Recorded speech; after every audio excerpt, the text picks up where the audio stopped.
Olá, tudo bem? Bem-vindos ao nosso Conversas sobre o Autismo. Eu sou Patrícia Barros, sou psicóloga, sou doutora em Psicologia Clínica e diretora do Espaço Infância e Adolescência aqui no Porto, em Portugal, e também no Rio de Janeiro, no Brasil.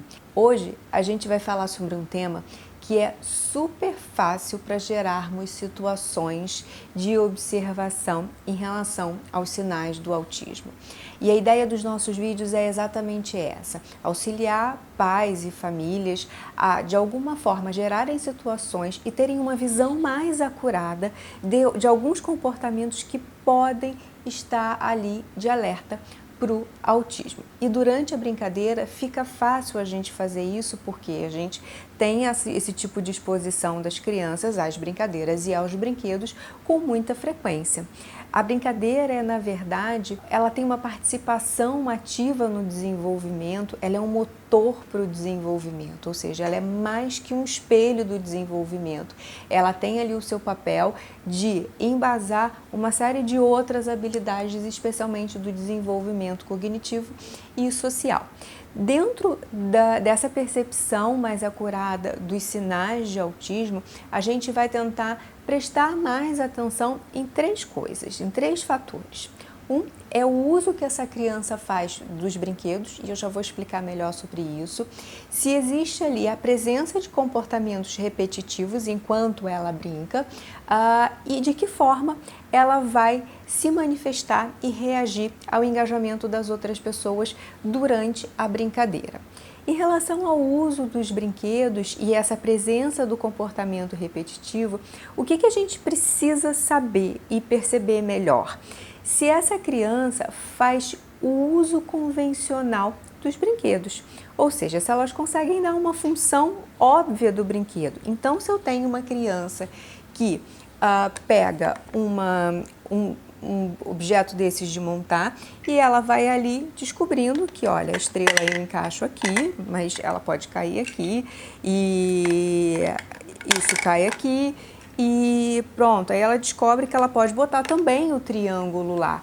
Ou seja, ela vai usar e perceber que essa casinha é feita para encaixar. Mais tarde ela vai percebendo que ela abre, que ela tira aqui os objetos e que ela põe de novo e ela repete isso. A mesma coisa, por exemplo, quando elas de alguma forma descobrem e usam que se ela põe aqui a bolinha vai caindo até chegar lá embaixo. E o que ela vai fazendo? Ela vai explorando o brinquedo e ela repete isso algumas vezes e à medida que ela vai fazendo essas repetições, ela também vai fazendo variações. Depois elas descobrem que elas podem tirar e botar depois no lugar. Elas descobrem que elas podem derrubar e montar de novo essa torre. Ou seja, elas não só fazem uso desse brinquedo, mas fazem diversos usos desse brinquedo de formas muito convencionais. De maneira geral, no autismo, a criança faz algum uso mais repetitivo dos brinquedos. Então, elas tendem de alguma forma a pegar os carros e ali enfileirarem esses carros e ficarem ali enfileirando vários carros.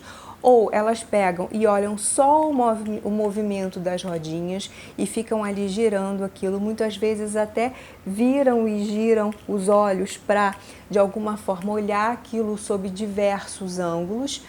E elas passam, de maneira geral, menos tempo nessas funções, nessas brincadeiras mais funcionais e mais tempo nos comportamentos repetitivos. De maneira geral, algumas crianças também tendem a fazer uma exploração sensorial dos brinquedos. Então, por exemplo, um sapo, a gente pode pular, mas o que elas fazem? Elas esticam e elas ficam e elas olham a textura e elas apertam e elas ficam muito tempo presas nessa exploração sensorial. Põem eventualmente na boca, fazem sons durante a brincadeira sem aparente função, elas fazem pequenos gritinhos ou elas podem até cantar ou falar outras coisas sem estarem necessariamente ou aparentemente ligadas à brincadeira. De maneira geral, elas fazem poucas variações em relação a essas brincadeiras, como eu disse, de usar os brinquedos e objetos de formas variadas. Uma forma, então, da gente deixar gerar algumas oportunidades para essa criança, por exemplo, é deixar alguns brinquedos à disposição. Por exemplo, a gente deixa à disposição alguns carrinhos, alguns pratos, colheres, copos. Qual é a forma mais usual que a gente usa os pratos e garfos e copos e colheres? A gente come, a gente bebe, brinquedos de encaixe, torres, brinquedos com alguma textura. A gente também pode deixar à disposição, por exemplo, bonecas e alguns acessórios das próprias bonecas para ver o que elas vão fazer em relação a isso. E o que a gente vai, Patrícia, observar em relação a esses comportamentos, a essas reações e ao uso dos brinquedos?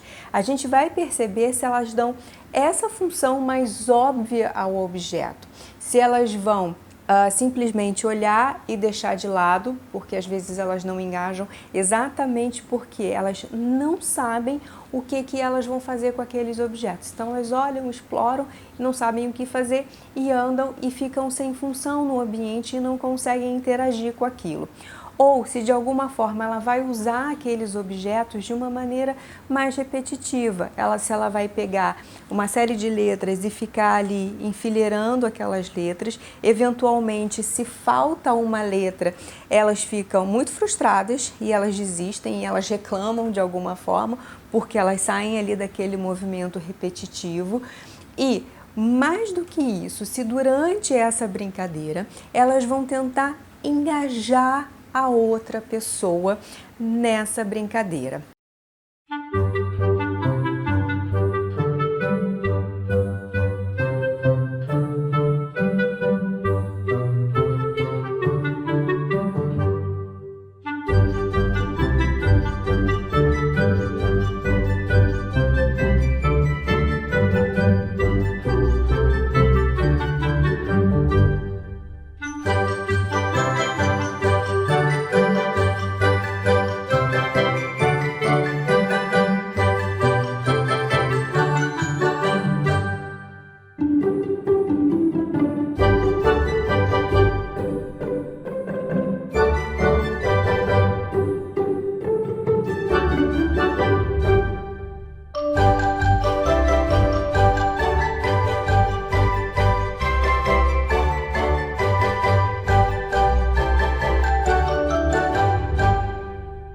E esse é o terceiro ponto que é super importante. Para além do uso dos brinquedos, a gente vai também observar qual é o comportamento de interação social dessa criança quando, por exemplo, um adulto tenta entrar. Então imagina que ela está lá enfileirando carrinhos e você, de alguma forma, entra e tenta buscar um carrinho e colocar o carrinho uma vez e ela outra vez.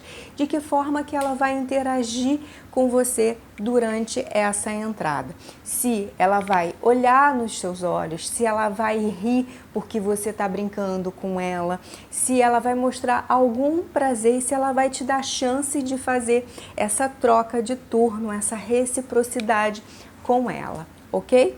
Uma tarefa também que a gente pode usar e que com muita frequência a gente consegue observar se existe ali alguma reciprocidade é quando, por exemplo, a gente pega uma bola e rola para a criança. No primeiro momento a gente até espera para ver se ela vai rolar essa bola para a gente de uma forma espontânea, se ela vai ter esse movimento de reciprocidade. Se ela não fizer isso de forma espontânea, a gente pode tentar pedir a ela para rolar a bola de volta para a gente e ver o que ela vai fazer com isso. Nesse momento, a gente está avaliando não só a reciprocidade, mas a gente também consegue perceber melhor qual é o nível de interação e manutenção dessa interação que a criança consegue fazer. Por quê? Quando a gente rola para um, rola para outro, rola para um, rola para outro, a gente consegue fazer a manutenção da brincadeira ali por mais tempo.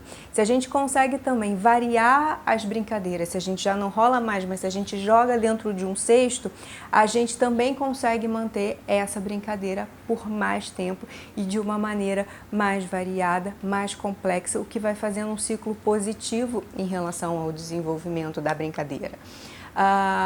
Uma outra coisa ainda que a gente pode tentar fazer eventualmente é quando, por exemplo, a criança tenta colocar ali uma peça e você simplesmente bloqueia aquele objeto para ela não pôr a peça. E, de maneira geral, o que as crianças fazem? Essa é uma situação inesperada, que elas não estão ali no contexto. Como é que elas reagem? Se elas fazem de alguma forma algum gesto, algum som, algum olhar de comunicação em relação do tipo, você não vai deixar eu pôr isso aqui? Então, isso estava tão legal, estava tão fixe. Então, de maneira geral, elas olham para a gente, elas pedem de alguma forma para que a gente tire a mão e não simplesmente empurra como se tivesse ali um instrumento, um obstáculo físico e não uma pessoa, ok? Mais ainda, o que a gente consegue perceber e já é uma entrada para o que a gente chama mais tarde de brincadeira simbólica, que a gente vai falar em outros vídeos, por exemplo, é deixar essa criança, como eu disse, com uma boneca e com algum acessório de uma boneca, como, por exemplo, um biberão ou uma mamadeira, e ver o que essa criança vai fazer, se ela vai dar de mamar para a boneca.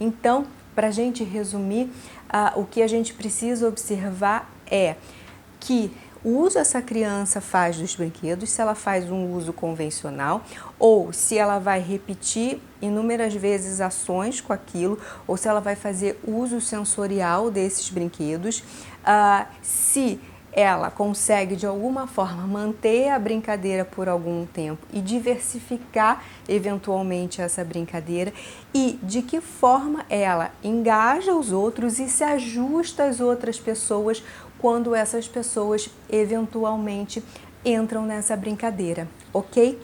Bom, fica por aqui o nosso tema da brincadeira livre. Nos próximos vídeos a gente vai falar também sobre brincadeira simbólica, atenção partilhada e fica o nosso convite para vocês estarem conosco, ok? Até lá!